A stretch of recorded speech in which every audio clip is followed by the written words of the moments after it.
Let me start with the Zionist ideology in 1948 and its relevance to what we see today.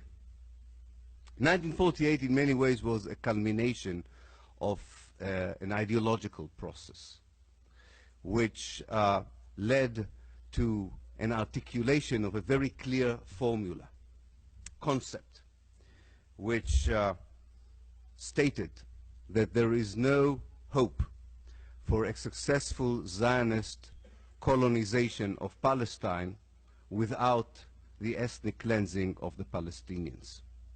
We know now from the historical evidence exactly who were the people who formulated these ideas, who were the ones who put forward in a very clear language, with a very clear thinking, the plan to expel by force as many Palestinians as possible from as much of Palestine as possible, to be able to commit a crime of this magnitude. It's not expelling one village, it's not destroying one town, it's not throwing out 100 people, 1,000 people from the houses. It is a decision to uproot a whole country.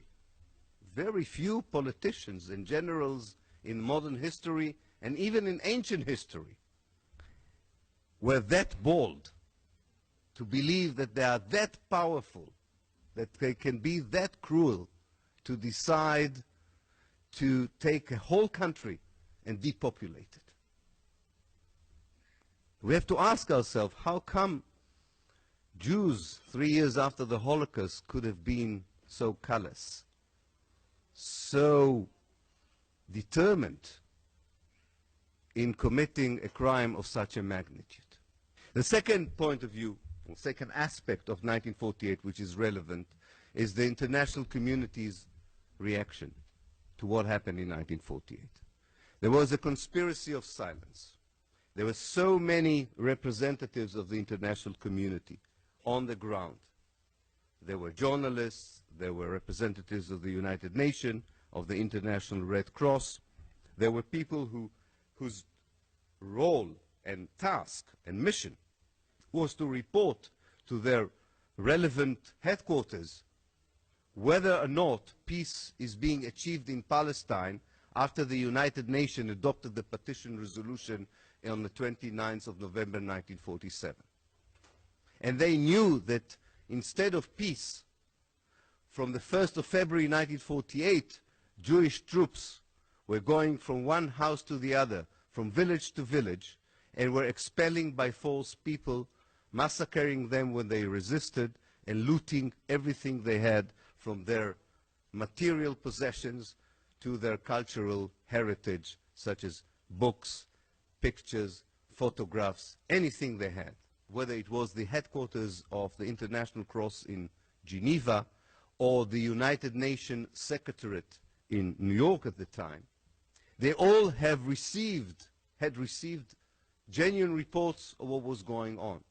And they made a political decision not to publish these reports. They made a very conscious decision not to portray the reality on the ground in Palestine, because it was because there was only one way of depicting it: a crime and an ethnic cleansing. And it doesn't matter whether they would have used the term ethnic cleansing or not. However they would have chosen to represent or summarize the information that they had received from the ground, there was only one simple story to tell.